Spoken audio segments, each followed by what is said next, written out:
Ya, bismillahirrahmanirrahim. Assalamualaikum warahmatullahi wabarakatuh. Alhamdulillah, alhamdulillahillazi arsala rasulahu bil huda wa dinil haq liyusirahu ala dini kullih wa kafa billahi syahida. Asyhadu an la ilaha illallah wahdahu la syarikalah wa asyhadu anna Muhammadan abduhu wa rasuluh. Allahumma sholli ala Muhammad wa ala alihi wa sahbihi wa salim ajma'in, amma ba'd. Ya ayyuhallazina amanu taqullaha haqqa tuqatih wa la tamutunna illa wa antum muslimun. Qala Allah Ta'ala fil Qur'anil Karim, a'udzubillahi minasyaitonir rajim. Innal muttaqina fi jannati wa na'im fakihina bima atahum rabbuhum wa waqahum rabbuhum azabal jahim kulu wasrobu hani'am bima kuntum ta'malun. Shadaqallahu azim. Ya, ikhwati fillah yang dirahmati Allah Subhanahu wa taala, Bapak Ibu semua yang hadir di ruangan Zoom, alhamdulillah kita dapat bertemu kembali di dalam rangkaian kajian seputar membina rumah tangga sakinah. Ya, mudah-mudahan kita termasuk hamba-hamba Allah yang istiqomah di dalam menuntut ilmu, dan mudah-mudahan kita semua diberikan lindungan dan rahmat dari Allah Subhanahu wa taala. Ya, dan mudah-mudahan kita mampu mewujudkan rumah tangga sakinah yang bahagia di dunia, dan insya Allah nanti kumpul lagi di jannahnya. Amin ya Allah ya rabbal alamin. Salam dan salawat senantiasa tercurah kepada Nabi kita Nabi Muhammad SAW, kepada keluarganya, sahabat, tabiin, tabiut tabiin, dan umat Rasulullah hingga akhir zaman. Semoga kelak kita semua mendapatkan syafaat beliau di yaumil qiyamah. Amin ya Allah ya rabbal alamin. Ya, ikhwati fillah yang dirahmati Allah Subhanahu wa taala, malam hari ini insya Allah kita akan membahas mengenai kewajiban istri. Ya, pekan lalu kita sudah membahas mengenai kewajiban suami. Ya, nah kewajiban suami ini adalah hak-hak istri. Ya, dan sekarang kita akan membahas kewajiban istri, dan kewajiban istri ini adalah hak-hak suami kita. Ya, jadi kalau seorang istri melaksanakan kewajiban-kewajibannya, maka insya Allah suaminya pun ya akan mendapatkan ketenangan, ya, kemudian semakin kuat rasa cinta dan sayangnya kepada istrinya, ya, dan banyak hal-hal yang insya Allah bisa diselesaikan bersama di dalam rumah tangga tersebut. Ya. Baik, ikhwati fillah yang dirahmati Allah Subhanahu wa taala, ya, kita tahu bahwa di dalam berumah tangga ya istri memiliki kewajiban-kewajiban yang tentu juga cukup banyak yang harus diperhatikan. Ya, jadi tidak hanya suami ya yang harus melakukan berbagai kewajiban, istri juga perlu melaksanakan kewajiban-kewajibannya. Ketimpangan dalam melaksanakan kewajiban ini tentunya akan menjadi permasalahan yang sangat krusial ya di dalam rumah tangga. Adanya konflik-konflik itu sebagian besar di dalam rumah tangga disebabkan karena suami atau istri itu tidak melaksanakan kewajiban dengan sebaik-baiknya. Ya, hampir sebagian besar. Ya, pasti kalau ada konflik dalam rumah tangga itu kemungkinan kalau nggak suaminya, ya istrinya atau bahkan kedua-duanya ya tidak menjalankan kewajiban dengan sebaik-baiknya. Ya, baik. Malam hari ini kita insya Allah akan membahas beberapa kewajiban seorang istri ya yang akan dibahas malam ini insya Allah yang terpenting yang harus betul-betul menjadi perhatian seorang istri. Ya. Yang pertama, ikhwati fillah yang dirahmati Allah Subhanahu wa taala, kewajiban istri adalah menaati suaminya dalam perkara yang benar sesuai syariat Allah. Ya. Istri tidak dibenarkan menentang suaminya saat diminta untuk melaksanakan perintah Allah atau menjauhi larangannya. Ya, jadi dalam perkara di mana suaminya memerintahkannya ya untuk menjalankan perintah-perintah Allah Subhanahu wa taala, maka seorang istri itu wajib untuk menaatinya. Ya, kemudian kalau misalkan suaminya melarang melakukan sesuatu yang juga dilarang oleh Allah Subhanahu wa taala, maka dia juga wajib untuk menjauhi hal yang dilarang itu.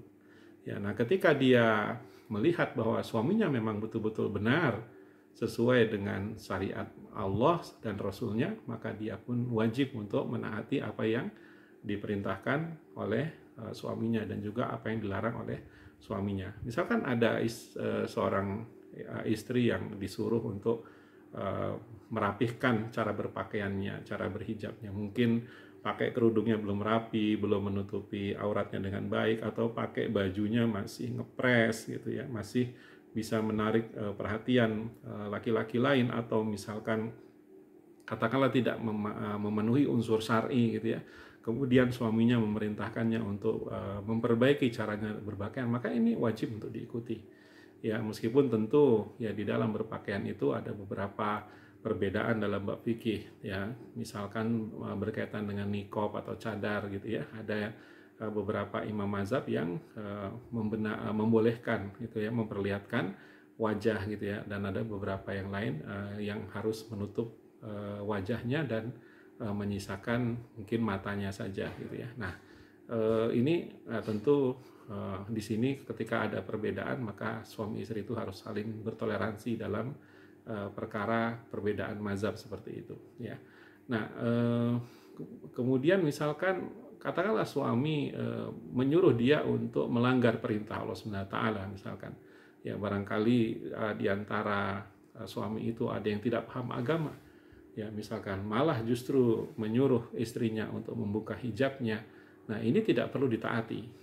Ya, tidak perlu ditaati. Kenapa? Karena yang dia suruh ini bertentangan dengan perintah dari Allah Subhanahu wa taala. Jadi taatilah perintah suami selama apa? Selama dia memerintahkan sesuatu yang juga diperintahkan oleh Allah Subhanahu wa taala, atau dia melarang sesuatu yang juga dilarang oleh Allah Subhanahu wa taala gitu ya. Jadi sebetulnya suami itu tidak berhak ya untuk melarang perkara-perkara yang betul gitu ya, perkara-perkara yang sesuai dengan syariat gitu ya. Misalkan melarang istrinya ya untuk belajar mengaji misalkan ya, padahal sudah bersama dengan seorang ustazah ya, sehingga insya Allah kecil peluangnya untuk terkena fitnah gitu ya. Kemudian dilarang untuk mengaji misalkan karena dengan berbagai alasan seperti itu ya. Pokoknya kamu di rumah saja, tidak boleh belajar agama. Nah, ini adalah suatu larangan yang tentu tidak sesuai dengan syariat. Sedangkan Rasulullah SAW sendiri mengizinkan para wanita untuk pergi ke masjid gitu ya, untuk menegakkan sholat berjamaah, meskipun lebih utama di rumah. Tapi bagi wanita-wanita yang ingin berangkat ke masjid ya untuk sholat di sana, ataupun mungkin ingin mengaji ya, ingin belajar agama, maka seharusnya dibenarkan oleh suaminya ya, selama tidak ada fitnah-fitnah yang mungkin terjadi di saat dia belajar mengaji atau pergi keluar rumah seperti itu ya. Jadi ini hal yang perlu diperhatikan oleh istri ya, bahwa kita memang harus benar-benar memperhatikan perintah-perintah dari suami dengan baik. Jangan sampai kita terjatuh kepada nusus ya, membangkang apa yang diperintahkan malah tidak dilaksanakan ya. Misalkan dalam perkara lainnya, seorang suami menyuruh agar kita tidak boros misalkan ya, disuruh berhemat gitu ya, maka ya salah satu bentuk kewajiban istri adalah karena kita tahu bahwa boros ini adalah temannya setan gitu ya, maka kita harus betul-betul menaati suami dalam perkara ini. Jadi menaati suami untuk berhemat, untuk menabung dan sebagainya ya, karena ini adalah perkara yang benar gitu ya. Nah, di dalam perkara-perkara di luar syariat yang sifatnya mungkin hanya muamalah ya, sifatnya adalah perintah-perintah untuk melakukan sesuatu yang berkaitan dengan interaksi suami istri gitu ya, maka ini masih bisa untuk dinegosiasikan. Jadi antara suami istri itu memang ada ranah-ranah tertentu yang ya di situ ya mungkin istri bisa melakukan negosiasi atau nawar gitu ya, untuk mengerjakan sesuatu yang diminta oleh suaminya itu kemudian nanti, atau bagaimana gitu ya. Misalkan seperti suaminya misalkan mengajak dia untuk pergi keluar rumah gitu ya. Nah, kalau misalkan kondisi sang istri dalam kondisi tidak enak badan gitu ya, kemudian juga mungkin dalam kondisi yang tidak nyaman untuk keluar rumah gitu ya, karena memang tidak ingin juga gitu ya, maka hal-hal semacam ini bukan perkara syariat, ini adalah perkara yang bisa dinegosiasikan, seperti kita berinteraksi dengan orang pada umumnya gitu ya. Jadi bisa nawar, bisa menyemakati, bisa berunding seperti itu. Jadi sebaiknya memang dalam perkara seperti ini suami tidak memaksa gitu ya. Jadi memang istri pun lebih terbuka untuk memberikan argumen-argumen yang bisa membuat dia juga nyaman di dalam beraktivitas seperti itu.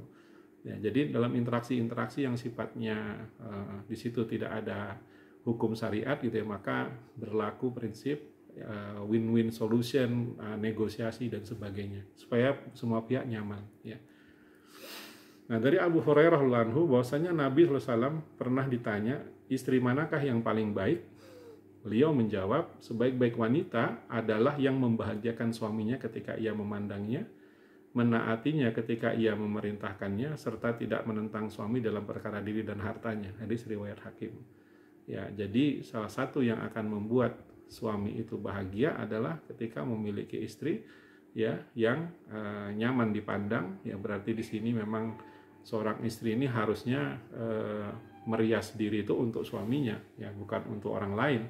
Kenyataan yang bisa kita dapati hari ini ya, ketika akan bertemu dengan atasannya di kantor itu malah tampil cantik, tampil rapi, tapi ketika berhadapan dengan suaminya tampil seadanya di rumah. Nah, inilah yang akhirnya membuat suaminya itu bisa kehilangan rasa tertarik kepada istrinya seperti itu. Ya, jadi ini istri-istri yang seperti ini tuh mungkin akan sulit ya untuk mendapatkan perhatian ya, karena dia sendiri tidak ingin diperhatikan tampaknya dengan tidak memperhatikan kondisi dirinya ya.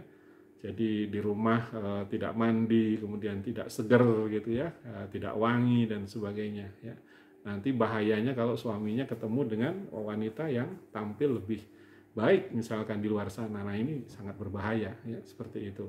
Kemudian menaati ketika suaminya memerintahkannya ya. Nah, tentu apalagi misalkan suaminya menyuruh sholat, suaminya menyuruh membaca Al-Quran, suaminya membangunkannya untuk sholat malam ya, atau bangun saat azan subuh dan sebagainya. Ini adalah sesuatu yang harus ditaati ya, tidak bisa dinanti-nanti gitu ya, seperti itu ya.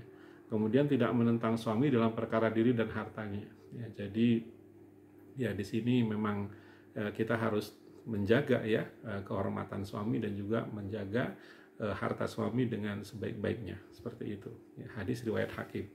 Jadi kesimpulannya, kewajiban pertama ini taatilah suami kita ya saat dia sejalan dengan syariat Allah Subhanahu wa taala ya, dan tolaklah gitu ya ketika perintah-perintahnya itu bertentangan dengan larangan dari Allah Subhanahu wa taala ya. Jadi jangan sampai kita terbalik gitu ya, justru malah terhadap perintah-perintah suami kita membangkang gitu ya, kemudian ya kepada larangan-larangannya justru kita malah melakukan. Nah, ini yang sangat berbahaya ya di dalam rumah tangga kita. Baik, berikutnya ikhwati fillah yang dirahmati Allah Subhanahu wa taala, kewajiban istri yang kedua adalah mendidik anak-anaknya dengan sebaik-baiknya ya. Nah, mendidik anak-anak sebetulnya memang ini adalah kewajiban kedua orang tua ya. Jadi sebetulnya suami itu tidak boleh berlepas tangan, seorang ayah tidak boleh berlepas tangan di dalam mendidik anak-anaknya gitu ya. Namun memang sang ibulah yang berperan besar dalam mendidik anaknya, karena memang lebih punya banyak waktu dengan anak-anak gitu ya. Ya memang sunatullahnya sebetulnya seharusnya memang istri itu bisa memegang anak lebih banyak gitu ya. Meskipun kondisi pada masa sekarang ini kita lihat banyak sekali wanita yang bekerja di luar rumah gitu ya. Nah, sebetulnya selama dia masih bertanggung jawab terhadap anaknya dengan baik saat berada di rumah, atau mungkin kalau pekerjaannya memungkinkan untuk membawa anak ke sekolah itu atau ke tempat kerjanya, atau menitipkannya di daycare terbaik gitu ya, sehingga anak-anaknya juga terjaga dan terdidik dengan baik ya, itu mungkin menjadi salah satu solusi ya. Jadi memang seorang istri atau seorang ibu punya waktu lebih banyak untuk anak-anak. Nah, pendidikan berkualitas yang didapatkan anak akan menjadi bekal masa depannya untuk menjadi orang yang soleh. Jadi ibu adalah madrasah pertama bagi anak-anak.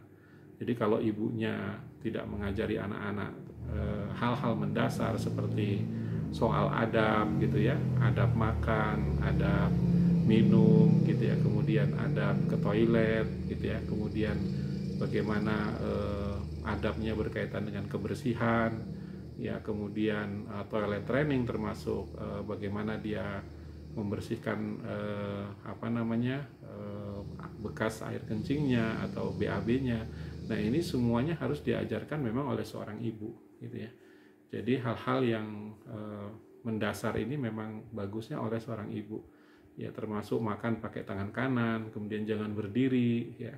Kemudian membaca doa sebelum makan, membaca doa-doa sebelum masuk kamar mandi dan sebagainya. Ini sangat baik kalau diajarkan langsung oleh ibunya seperti itu. Nah, ayah atau suami itu mengajar persoalan-persoalan mungkin yang lebih berat daripada itu, misalkan mulai mengenalkan anak dengan Allah ya, dengan Rasulnya ya, mengajarkan tentang rukun iman, rukun Islam, tapi dengan bahasa anak-anak tentunya saat anak-anak masih kecil, memperkenalkan Allah Subhanahu wa taala sebagai pencipta alam semesta ini. Ini adalah tugas seorang ayah itu. Jadi ayah itu juga tidak bisa pokoknya kamu aja semua yang mengajarkan anak. Jadi kalau anak tidak soleh ya berarti kamu yang bermasalah, nggak bisa seperti itu ya. Jadi memang mendidik anak ini di rumah ini adalah tugas bersama. Di sini istri membangun pondasi-pondasi amal, adab-adab yang mendasar di dalam dunia anak gitu ya, sampai dewasa ini akan terbawa kebiasaan-kebiasaan atau adab-adab ini ya. Kemudian ayahnya itu yang mencelupkan nilai-nilai akidah kepada anak. Jadi kalau ayahnya mengenalkan Allah Subhanahu wa taala sejak dini kepada anak-anak, maka insya Allah anaknya akan tumbuh menjadi orang-orang yang soleh-soleha. Ya, tapi kalau orang tuanya tidak pernah mengenalkan Allah sama sekali, tidak pernah menjelaskan nilai-nilai akidah, nah ini akan menjadikan anak-anaknya tumbuh dengan jiwa yang ringkih, ya, mental yang sakit, ya, kemudian tidak kuat menghadapi berbagai tantangan-tantangan dalam menjalani kehidupan ini. Ya, jadi seorang ayah juga perlu turun untuk mendidik anak-anaknya. Ya, nah ketika anak-anak dari usia katakanlah balita, kemudian masa-masa awal SD ini sudah hafal banyak doa-doa, kemudian sudah hafal surat-surat pendek, ini sebagian besar adalah mungkin peran seorang istri yang luar biasa di dalam mendidik anak-anak. Ya, tidak mungkin anak-anak kita bisa mencintai Al-Quran, mencintai agama ini kalau seandainya tidak dididik di dalam nuansa Islami. Ya, dibacakan kisah-kisah Islam, kisah-kisah Nabi dan Rasul ya sebelum mereka tidur, ini akan membantu anak-anak kita untuk menemukan jati dirinya sebagai seorang muslim sejati nantinya ya. Jadi sejak dini sudah diberikan pelajaran-pelajaran agama. Dan ini kewajiban orang tua ya, dan istri juga wajib untuk melakukan kewajiban ini ya. Adanya seorang istri yang lepas tangan ya di dalam mendidik anak-anaknya secara langsung gitu ya, dengan alasan saya sibuk berkarir, ini tidak dapat dibenarkan di dalam Islam. Ya saya begini kan karena saya suami saya tidak bisa mencarikan saya nafkah gitu, makanya saya begini gitu ya. Wajar dong kalau anak-anak nggak bisa terurus gitu ya, karena saya kan harus bekerja. Nah ini adalah suatu pembelaan diri yang tidak bisa dibenarkan gitu ya. Jadi ketika kita bekerja, mengambil keputusan untuk bekerja, ya berarti resiko atau konsekuensinya adalah ya kita harus siap menambah ekstra gitu ya energi kita untuk anak-anak gitu ya. Jangan sampai kita pulang langsung tidur, anak-anak dibiarkan, besoknya pagi-pagi udah kerja lagi ya. Ini sebagian besar orang tua masa kini melakukan hal-hal semacam ini ya. Ini tidak bertanggung jawab namanya ya. Tidak mungkin ada sawah jika tidak ada petani ya. Tidak mungkin ada anak yang soleh jika tidak ada orang yang mendidiknya dengan telaten ya. Jadi anak-anak itu soleh itu nggak kebetulan ya. Iman itu tidak bisa diwariskan, iman itu bisa diajarkan, iman itu bisa ditanamkan ya. Adapun nanti apakah anaknya akan jadi beriman atau tidak, itu bagaimana usaha atau kesungguhan kita di dalam mendidik anak-anak. Kalau kita tidak benar-benar sungguh-sungguh untuk mendidik anak-anak, ya nggak akan jadi anak-anak ya. Apalagi misalkan bapak ibunya hanya sibuk dengan HP gitu ya, membiarkan anaknya main tanpa bimbingan, kemudian ya tidak pernah mengajarinya ilmu agama dan sebagainya, ya jelas anaknya akan tumbuh menjadi anak yang banyak nggak taunya ya, seperti itu. Dari Anas bin Malik radhiyallahu anhu bahwasanya Rasulullah SAW bersabda, muliakanlah anak-anak kalian dan ajarilah mereka mengenai adab ya. Hadis riwayat Ibnu Majah. Jadi memang sebetulnya dalam pola pendidikan Islam, masa-masa golden years itu, awal-awal keemasan mereka sebagai ya anak-anak balita usia dini sampai misalkan SD kelas 6, ini masa-masa di mana kita harusnya menumbuhkan karakter dan akhlak mereka gitu. Meskipun di dalam dunia pendidikan modern gitu ya, kita sudah menjejali anak-anak kita dengan matematika ilmu sains, yang semuanya itu barangkali bagi anak-anak ya hal yang masih terlalu jauh gitu untuk diajarkan. Kecuali kita di dalam mengajarkan ilmu sains itu selalu mengaitkannya dengan Allah Subhanahu wa taala. Ya, selalu mengaitkannya dengan keesaan Allah Subhanahu wa taala, kekuasaan Allah Subhanahu wa taala, maka insya Allah itu bermanfaat untuk menambah keimanan anak-anak gitu ya. Tetapi kalau hanya semata-mata mengajarkan ilmu sains, matematika ya sebagai suatu ilmu saja gitu ya, tidak menghubungkannya dengan Islam, tidak menghubungkannya dengan Allah Subhanahu wa taala, dengan agama ini, maka ya anak-anak justru malah akan semakin jauh dari Allah Subhanahu wa taala.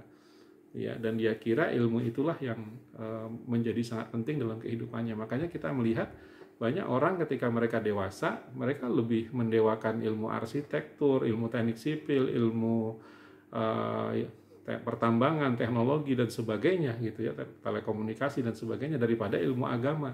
Karena sejak kecilnya memang nggak pernah ditanamkan hal-hal semacam itu.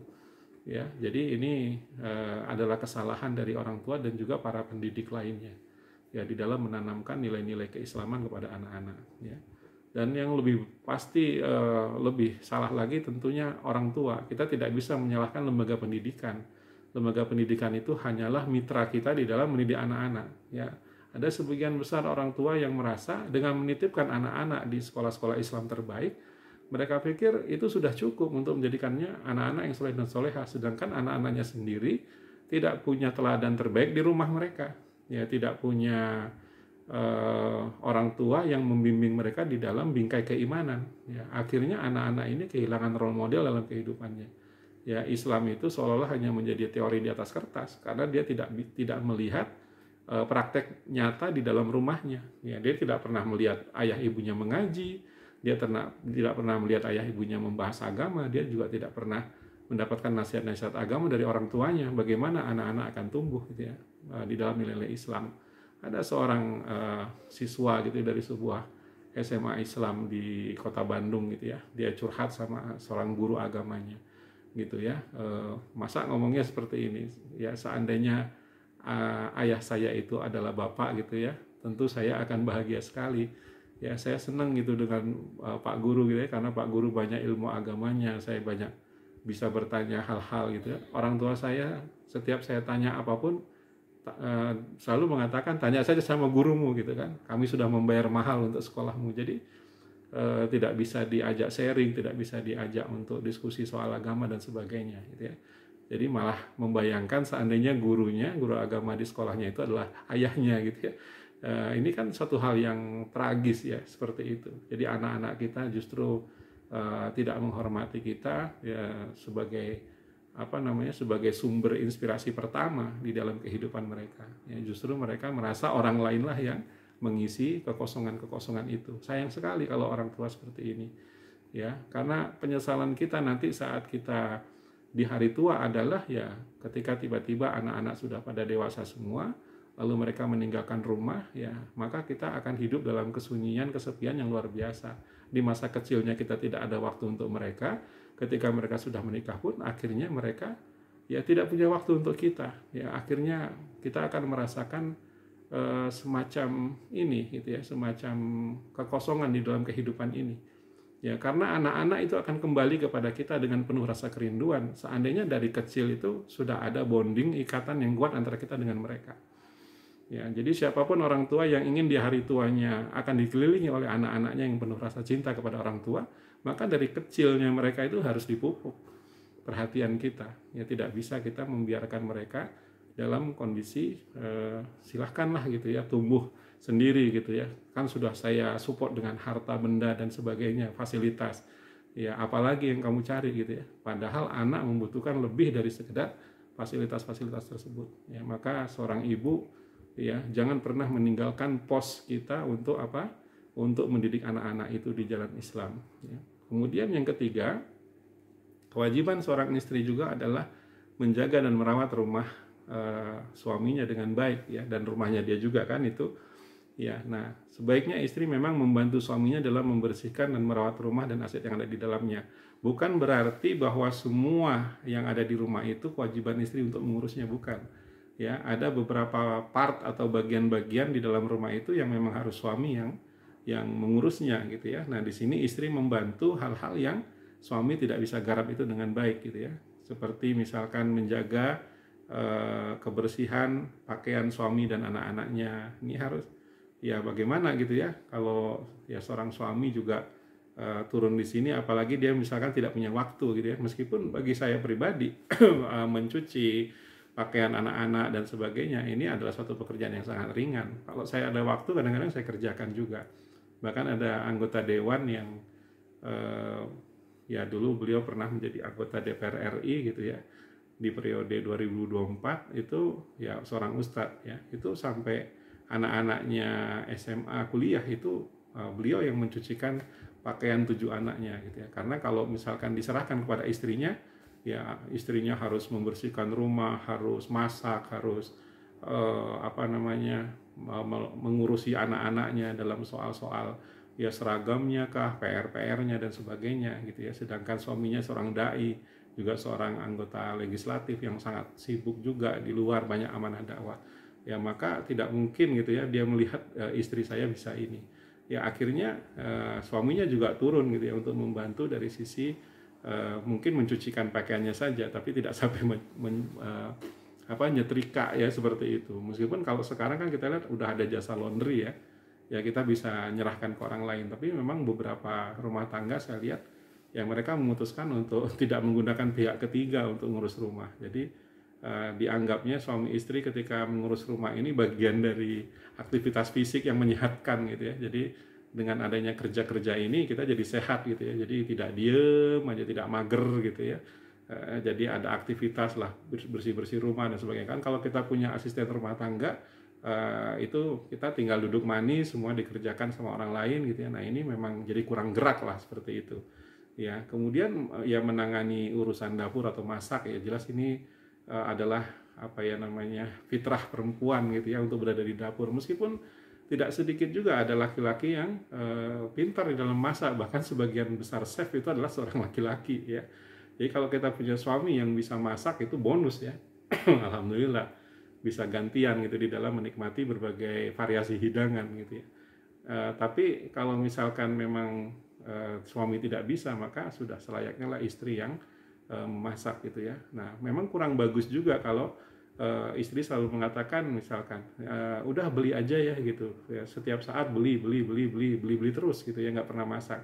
Karena seorang suami itu juga akan lebih menyayangi istrinya yang betul-betul bisa menyajikan hidangan istimewa dari karya tangan istrinya sendiri gitu ya. Karena memang masakan rumah itu berbeda dengan masakan di luar rumah ya. Bahkan ya banyak pakar hubungan suami istri yang mengatakan ya dengan menguasai tanda kutip perut laki-laki, artinya ketika laki-laki menyukai masakan kita, itu akan menjadi salah satu faktor yang mendorong makin suburnya rasa cinta seorang suami kepada istrinya ya. Karena memang makanan itu bisa mengikat rasa, bisa mengikat hati satu sama lain gitu ya.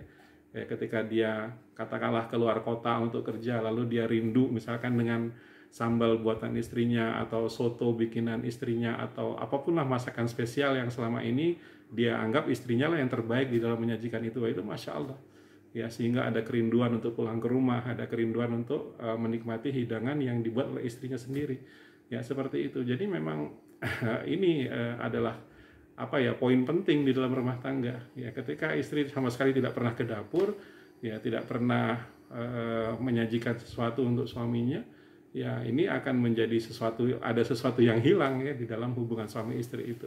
Karena melalui makanan inilah kita bisa menciptakan romantisme di dalam rumah tangga gitu ya, seperti itu ya. Kalaupun sekali-kali makan di luar juga berbeda ya, mungkin sesuatu yang tidak bisa kita buat di rumah ya. Selama kita bisa membuatnya di rumah ya sudah, di rumah saja buatnya gitu ya.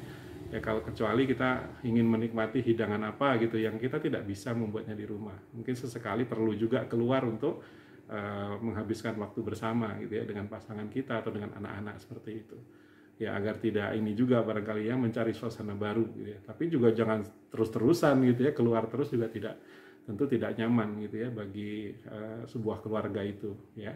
Karena yang harus dibangun juga kan kebersamaan di dalam keluarga ya. Jadi kita makan hidangan yang disiapkan keluarga, lagi pula memang ini membantu kita untuk berhemat seperti itu ya. Meskipun ya banyak juga ibu-ibu yang melihat untuk zaman sekarang kayaknya masak dengan beli itu kayaknya lebih murah beli gitu ya, apalagi kalau di rumah orangnya sedikit gitu ya. Kalau kita masak kosnya biayanya lebih tinggi gitu ya. Ya kita khawatir kalau memang kosnya lebih tinggi gitu ya, oke lah gitu ya kita beli gitu. Tapi jangan sampai berlindung atas nama biaya, sebetulnya kita tuh males gitu ya untuk menghidangkan sesuatu untuk keluarga kita. Nah ini jangan sampai gara-gara itu kita ya tidak mau masak. Nah ini yang karena malesnya ini gitu ya. Nah ini yang harus kita hindari ya. Kita memang harus berkhidmat kan kepada suami, kepada anak-anak gitu ya. Seorang istri itu harus seperti itu ya. Kemudian yang keempat ya, istri tetap tinggal di rumah kecuali mendapat izin keluar rumah. Jadi memang di dalam Islam suami punya otoritas memang ya untuk kapan dia mengizinkan istrinya, kapan dia tidak gitu ya. Meskipun seperti yang sudah dibahas di awal, kalau seandainya pergi istrinya ini ada sesuatu yang membawa kemaslahatan, kebaikan bagi dirinya dan keluarganya, kemudian bagi agamanya juga akan mendatangkan kebaikan-kebaikan, memang sebaiknya tidak dilarang ya, kecuali perginya hanya menambah keburukan, kemudorotan ya, menyebabkan fitnah juga ya, kemudian juga menyebabkan bahaya juga buat istrinya ya, dia berhak untuk melarang karena dia punya tanggung jawab suami itu untuk melindungi istrinya dari hal-hal yang tidak diharapkan seperti itu.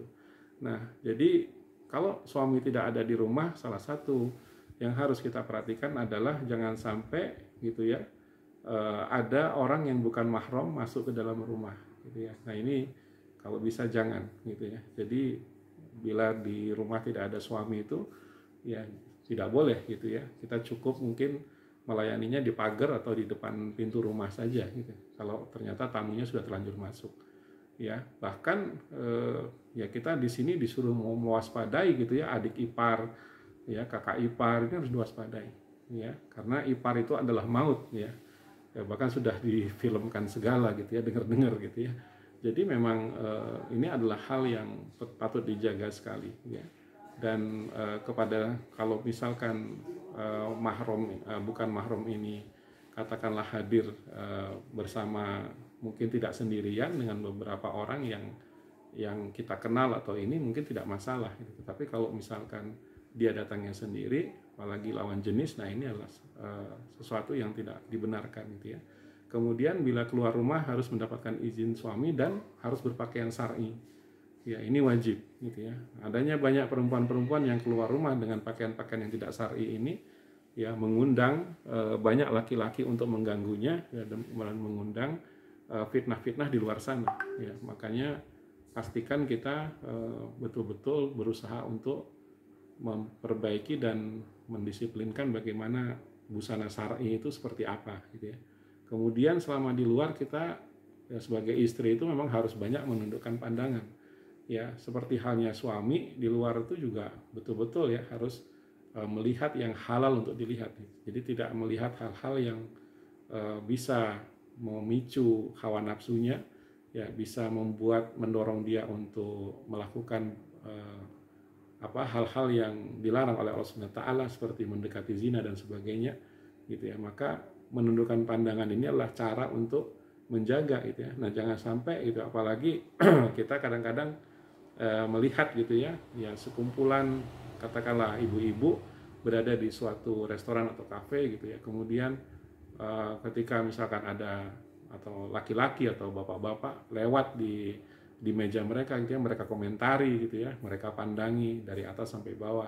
Ya ini sama aja dengan laki-laki yang melakukan sebaliknya gitu ya. Jadi perempuan juga harus menjaga pandangannya gitu ya, jangan sampai mengumbar pandangannya, karena pandangan ini adalah panah-panah setan yang sangat berbahaya ya, sangat beracun ya. Kalau sampai pandangan ketemu pandangan lalu di situ setan berhasil mengikat antara keduanya ya, maka ya akan terjadilah hal-hal yang tentu sangat dibenci oleh Allah SWT ya. Kemudian tidak tabaruj ya, istri itu tidak boleh di luar itu bersolek seperti halnya wanita-wanita yang bersolek di zaman jahiliyah ya, menor sekali gitu ya, dimana ketika dia bersolek itu ya kemungkinan besar 99% ya laki-laki pasti akan terpesona. Nah ini namanya tabaruj ya, pakai lipstik yang sangat menyala seperti itu, ya, bedak yang sangat tebal sekali, ya, kemudian parfum yang sangat menyengat seperti itu. Nah, ini adalah cara-cara untuk menarik perhatian lawan jenis, ya. Nah, ini sangat dilarang di dalam Islam, ya, tidak boleh gitu ya, seperti itu. Kalaupun mau pakai bedak tipis-tipis aja, ya, mungkin pakai lipstik mungkin yang netral seperti itu, yang tidak berlebihan, ya. Ini adalah hal-hal perkara-perkara yang harus dijaga ketika wanita keluar rumah, dan suami boleh, ya, menegur ketika istrinya berlebihan di dalam memakeup dirinya seperti itu, ya, sampai tebal sekali gitu ya, seperti itu. Harusnya kita sebagai laki-laki soleh juga tidak nyaman ketika hadir ke sebuah acara gitu ya bersama istri yang ininya bersoleknya sangat berlebihan seperti itu. Ya, kemudian ketika seorang istri keluar rumah itu tidak boleh bersikap lembut terhadap laki-laki lain. Ya, jadi karena kelembutan dari seorang wanita, ya, apalagi sudah berkeluarga, gitu ya, kepada laki-laki lain, ini tentu akan membuat fitnah, gitu ya. Bisa jadi laki-laki lain itu akan menjadi tertarik, gitu ya, kepada kita, gitu ya. Misalkan ada laki-laki, gitu kan, mengucapkan salam, gitu ya, assalamualaikum, gitu, kita jawab waalaikumsalam, gitu ya, wah, dengan nada yang sangat menggoda seperti itu, atau ngobrol dengan teman sekantor kita, misalkan kita kerja di perusahaan, di lembaga, institusi, di sekolah, ya, dan sebagainya lah, di organisasi-organisasi, lalu kita, ya, tidak berkata dengan tegas, dengan bahasa yang agak sedikit jutek gitu ya, atau dengan bahasa yang datar gitu ya, tidak menunjukkan kemesraan sama sekali, itu sangat berbahaya, ya, karena ikhtilat, ya, percampuran antara laki dan perempuan, diskusi dan sebagainya, ini bisa memancing hal-hal yang tentu bertentangan dengan Islam. Ya, tidak boleh seperti itu, apalagi kita sudah bersuami maka harus menjaga betul kehormatan diri. Ya, jangan sampai ada pintu-pintu di mana laki-laki itu menjadi GR, ya, yang ngobrol dengan kita itu menjadi GR, kemudian dia menjadi punya perasaan gitu kepada kita, padahal kita sudah berkeluarga. Ini sangat berbahaya. Ya, termasuk dalam hal ini, ya, ketika menjawab telepon, ya, bukan hanya ngobrol, menjawab telepon dan sebagainya, ini harus menunjukkan nada yang datar, nada yang, ya, memberikan kesan gitu bahwa kita tidak terlalu memperlakukan laki-laki itu secara lembut berlebihan seperti itu, ya. Kemudian di luar rumah juga harus menahan diri dari berbuat buruk apapun itu, gitu ya, termasuk ketika di luar rumah kita ngobrol dengan teman-teman kita, misalkan berjam-jam hangout di mana, di mall atau di mana gitu ya, kemudian ngegosipin segala macam gitu ya, apalagi kalau ketemu dengan alumni sekolah gitu ya, apapun dibicarakan, dan sebagian besarnya ngomongin orang. 3 jam kita bersama teman-teman, 3 jam pula kita terjebak di dalam gibah yang tidak berkesudahan, ya. Berapa tuh argo dosa yang kita dapatkan dari situ. Jadi kalau di luar rumah itu harusnya menjaga sikap, ya, tidak boleh kita terjatuh ke dalam gosip dan sebagainya. Ya, dunia perempuan itu sebagian besar seperti itu. Ya, kalau bapak-bapak kan kalau ketemu itu sebagian besar yang diomongin kan perang, ya, kemudian politik gitu ya, kemudian ekonomi, bisnis, pokoknya hal-hal yang sifatnya, ya, inilah gitu ya, dunia bapak-bapak lah yang isinya itu sebagian besar wawasan-wawasan seperti itu. Ya, nah kalau di dunia perempuan gitu ya, mungkin ya ibu-ibu lebih tahu nih yang hadir di Zoom nih, yang dibicarakan kan sebagian besar adalah orang gitu ya, keluarga, anak, bahkan bisa terbawa ngomongin suami. Nah, ini sangat berbahaya, ya, ngomongin keluarga, saudara. Nah, ini sangat sangat berbahaya, karena ketika rahasia keluarga kita diketahui oleh sahabat-sahabat kita, teman-teman kita, meskipun di dalam obrolan itu kita mengatakan awas ya, ini rahasia ya, jangan disebarkan gitu, saya punya masalah nih dengan suami begini-begini, iya gitu, di depan kita mereka iya nggak akan disebarkan. Ternyata dalam waktu singkat saja, ya, masalah kita dengan suami bisa disebar kemana-mana gitu, ya, karena sulit lah di zaman sekarang ini kita bisa menemukan orang yang betul-betul bisa menjaga amanah rahasia itu gitu ya. Jadi menjadi kuburan bagi saudaranya ini, ya, tidak mudah gitu ya. Kita mendengar informasi gitu, tapi menahan informasi untuk tidak disampaikan lagi ke orang lain ini bukan perkara yang mudah gitu ya. Jadi memang hati-hati dengan kumpul-kumpul nggak jelas gitu ya, dengan agenda nggak jelas. Atau ada juga di antara istri-istri itu yang agendanya ngaji, ya ngajinya 2 jam gitu ya. Materi hanya 15 menit, selebihnya juga gosip gitu ya. Kalau seperti ini juga mendingan nggak usah ikut ngaji gitu, karena ngaji ini kan mendatangi majelis ilmu, berharap didoakan oleh para malaikat gitu ya, mendapatkan keberkahan majelis. Ya, tapi bukan malah itu yang didapat, ya malah akhirnya terjatuh juga kepada dosa-dosa gibah seperti itu. Nah, ini bahaya gitu ya. Nah, disinilah di situ juga memelihara lisan. Ya, jadi memang ngeri sekali gitu ya. Kadang-kadang kita melihat ya ibu-ibu ini dimanapun kumpul langsung gitu ya. Bahkan di pagi hari yang masih fresh pun gitu ya, ketemu sama tukang sayur, ketemu sama ibu-ibu yang lain sama-sama beli sayur, itu sudah langsung gitu ya, terkoneksi gitu ya, otomatis gitu, langsung ada yang dibicarakan di situ. Bahkan tukang sayurnya nimpalin, waduh gitu ya. Nah, ini berat sekali ya. Jadi memang ketika keluar rumah ini tanggung jawabnya berat bagi seorang istri. Harus betul-betul menjaga gitu. Karena dari situlah kehormatan dirinya, kehormatan keluarganya, kehormatan suaminya, dia harus betul-betul jaga dengan baik ketika berada di luar rumah. Ya, karena kalau dia bersikap buruk ya, atau tanda kutip bersikap murahan, ya ini sangat berbahaya bagi rumah tangga ya. Allah SWT berfirman dalam Quran surah Al-Ahzab ayat 59, ya ayuhan nabiyyu qul li azwajika wa banatika wa nisa'il mu'minina yudnina 'alaihinna min jalabibihin zalika adna ayyurafna fala yu'zain wa kanallahu ghafurur rahim. Wahai Nabi, katakanlah kepada istri-istrimu, anak-anak perempuanmu dan istri orang-orang mukmin, hendaklah mereka menutupkan jilbabnya seluruh tubuh mereka. Yang demikian itu agar mereka lebih mudah untuk dikenal sehingga mereka tidak diganggu, dan Allah Maha Pengampun, Maha Penyayang. Ya, sekarang ini kan dipakein jilbab aja istri kita itu masih diganggu, apalagi tidak. Ya, ngeri sekali memang zamannya ini ya. Seperti itu. Ya, sudah dipakein jilbab rapi itu masih diganggu juga. Ya, apalagi nggak pakai. Wah, itu lebih berat. Ya, makanya ya ketika misalkan ada orang yang ya di dalam rumah tangganya tidak menegakkan nilai-nilai Islam gitu ya, istrinya tidak berjilbab, lalu di kemudian hari kita mendengar kabar, itu cerai gitu ya, suaminya selingkuh atau istrinya selingkuh, itu adalah bukan perkara yang mengagetkan buat kita. Ya, bagaimana nggak terjadi perzinahan, perselingkuhan gitu, sedangkan pakaiannya aja nggak benar gitu. Ya, kita aja yang berusaha rapi aja masih ada fitnah-fitnah seperti itu di luar sana, apalagi yang nggak rapi ya. Jadi memang berat ya. Jadi menjaga keutuhan keluarga ini, menjaga loyalitas suami istri ini memang tidak mudah gitu di zaman yang penuh dengan godaan seperti ini. Belum lagi orang-orang yang memang berniat ngancurin rumah tangga kita kan dengan mengganggu suami atau mengganggu istri kita. Ya, selalu ada kemungkinan-kemungkinan seperti itu. Kalau kita nggak hati-hati, ya kita bisa terjatuh ke dalam kehancuran gitu ya rumah tangga ini. Jadi harus dijaga betul hijab itu ya dengan baik, jangan ikhtilat dan sebagainya.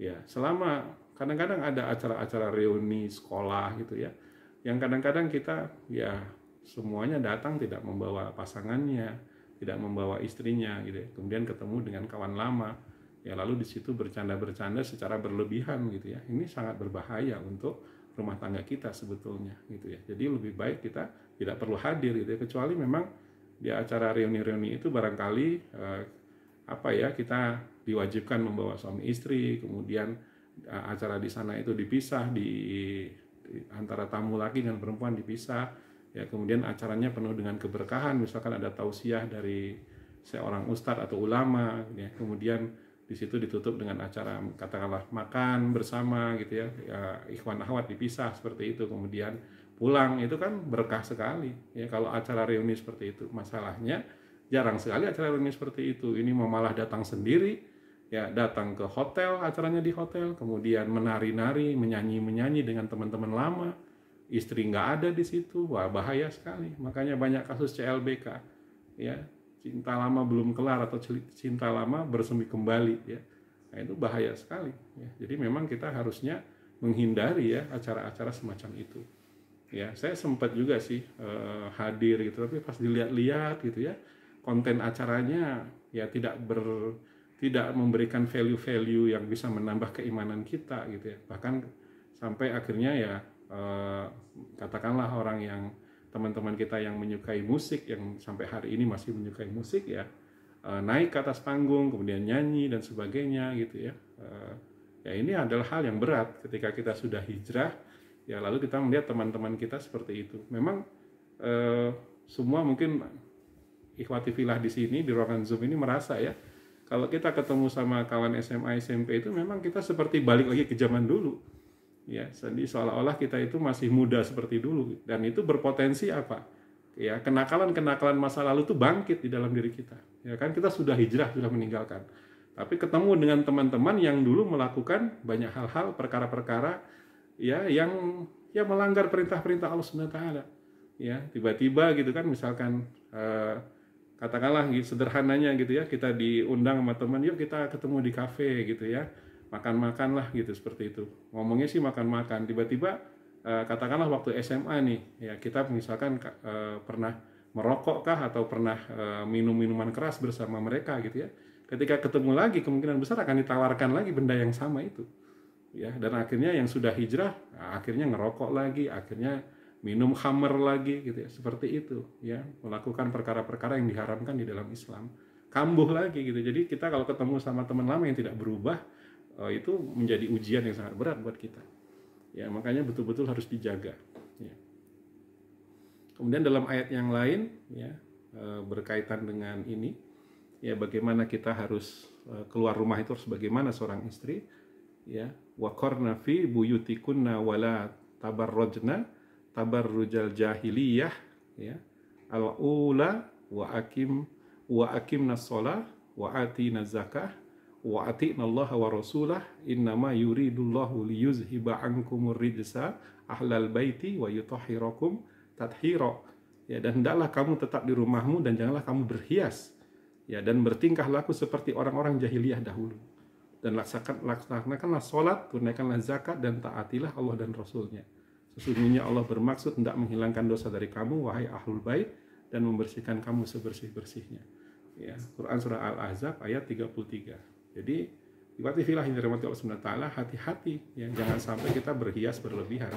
Ya, apalagi untuk suami nggak berhias, tapi untuk orang lain berhias. Ya, nah, ini sangat berbahaya. Ya, hati-hati yang bekerja dengan lawan jenis gitu ya. Perhatikan interaksi-interaksi kita, jangan berlebihan.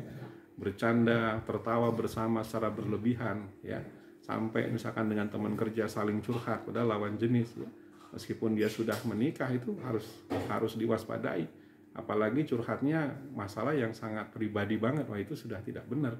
Kalau masalah pekerjaan masih agak mending gitu ya, seperti itu. Ini masalah pribadi diceritakan kepada lawan jenis, mungkin kita merasa oh dia sudah menikah itu aman lah gitu ya, saya juga sudah menikah, insya Allah aman misalkan ya. Tetapi kalau kita nggak hati-hati gitu ya, setan bisa masuk di situ ya. Makanya bagusnya kalau kita curhat masalah pribadi itu bagusnya sih dengan yang sejenis itu ya, ibu-ibu dengan ibu-ibu ya, bapak-bapak dengan bapak-bapak, seperti itu. Apalagi kalau ngomongin masalah keluarga, jangan sembarangan gitu ya, kecuali mungkin konselor ya, seorang penasihat pernikahan yang profesional yang bisa menjaga marwahnya gitu ya, kehormatannya dengan baik ya, itu silakan. Kalau tidak ya jangan gitu ya, jangan coba-coba gitu ya konsultasi dengan sembarang orang, karena disitulah pintu-pintu godaan akan masuk.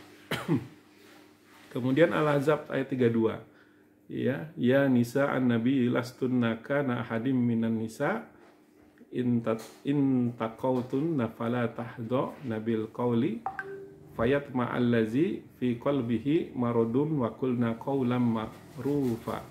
Wahai istri-istri Nabi, kamu tidak seperti perempuan-perempuan yang lain. Jika kamu bertakwa, maka janganlah kamu tunduk ya, melemah lembutkan suara dalam berbicara sehingga bangkit nafsu orang yang ada penyakit dalam hatinya, dan ucapkanlah perkataan yang baik ya. Quran surah Al-Ahzab ayat 32. Ini yang menguatkan yang tadi.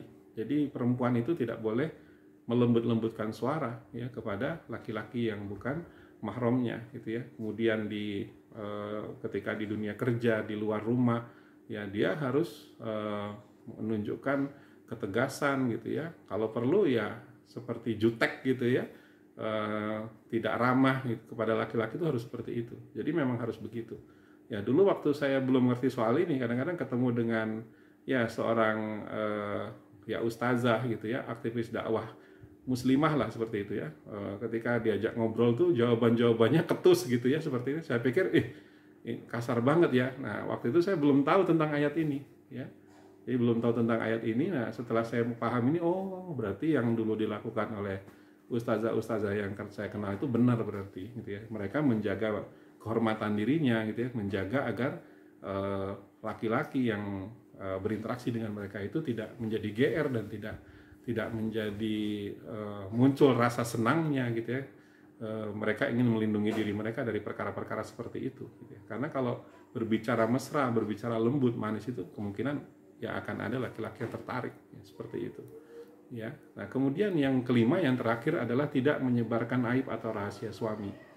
Menyebar aib dan rahasia suami adalah dosa besar jika tanpa alasan yang dibenarkan dalam syariat, karena ini menyangkut harga diri dan kehormatan suami ya. Kecuali memang kita butuh untuk mendapatkan fatwa atau masukan-masukan atas permasalahan yang pelik yang kita hadapi dengan suami kita gitu ya. Jadi intinya di sini, kalau kita memang menghadapi masalah dengan suami kita, ceritakanlah kepada pihak-pihak yang berkompeten untuk membantu kita ya. Tidak boleh kepada sembarang orang ya. Jadi kalau sembarang orang nanti jatuhnya cuma ngomongin kejelekan suami kemana-mana, dan pastikan orang ini ya tidak akan menceritakan keburukan suami kita itu kemana-mana gitu. Jadi cukuplah menjadi pengetahuan dia ya, dan dia bersungguh-sungguh untuk memberikan solusi-solusi untuk memperbaiki masalah-masalah yang dihadapi oleh suami istri itu.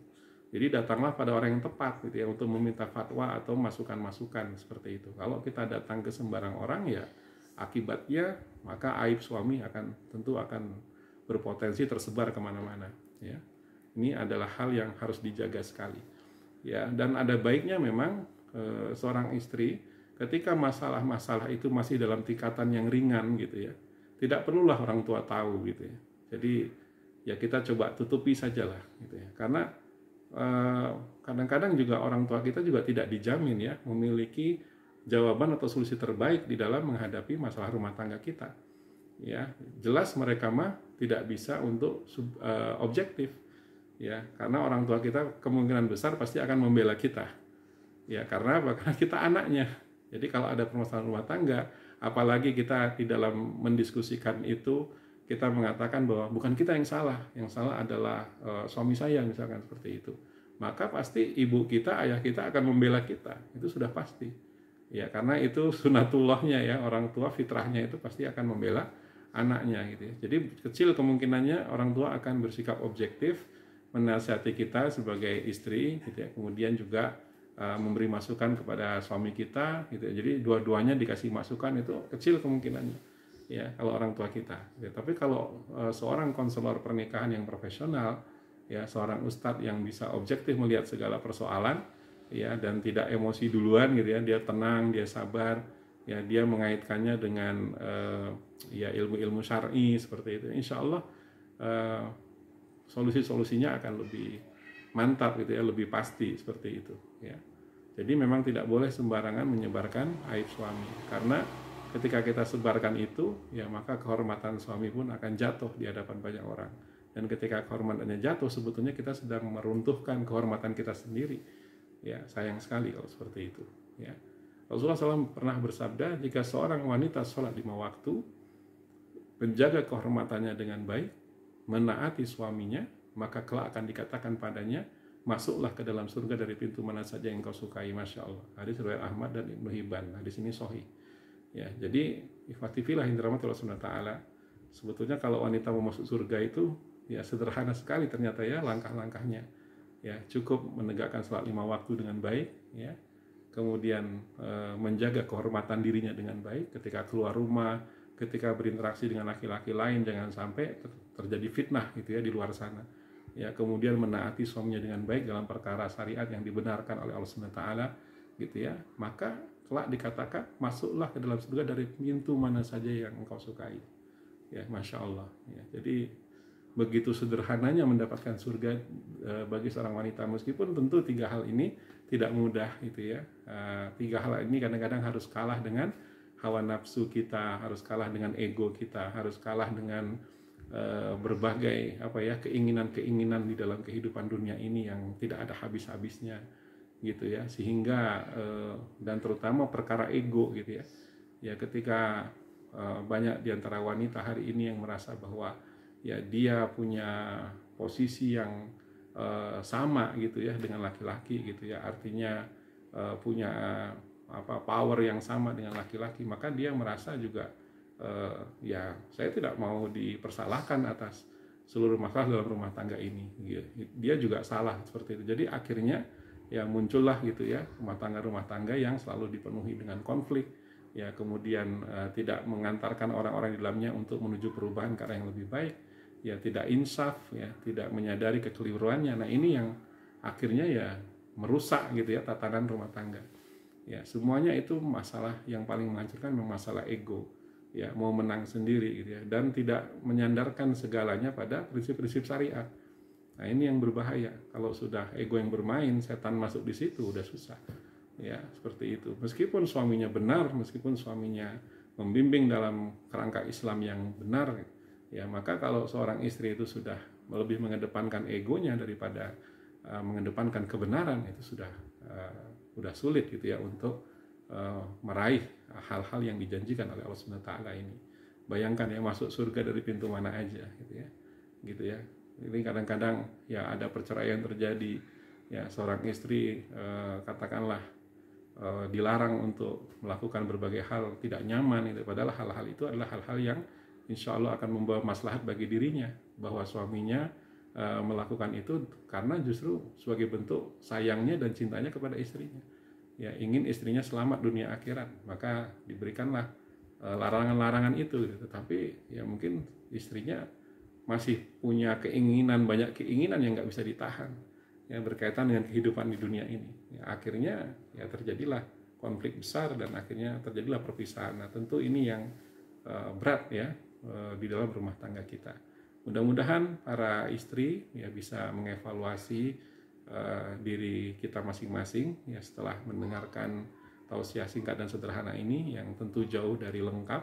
Ya mudah-mudahan kita semua bisa menjalankan kewajiban-kewajiban kita sebagai seorang istri dengan sebaik-baiknya, ya, dan mudah-mudahan kita juga dikaruniai suami-suami yang sabar, ya, yang bisa meluruskan kita ketika kita salah, yang bisa mendampingi kita di dalam perubahan menuju ke arah yang lebih baik dari waktu ke waktu, ya, dan mudah-mudahan bisa terus memberikan siraman-siraman rohani yang bisa membawa kebaikan di dalam kehidupan kita. Ya, amin ya Allah ya rabbal alamin. Barakallahu fikum wabillahi taufiq wal hidayah. Wassalamualaikum warahmatullahi wabarakatuh.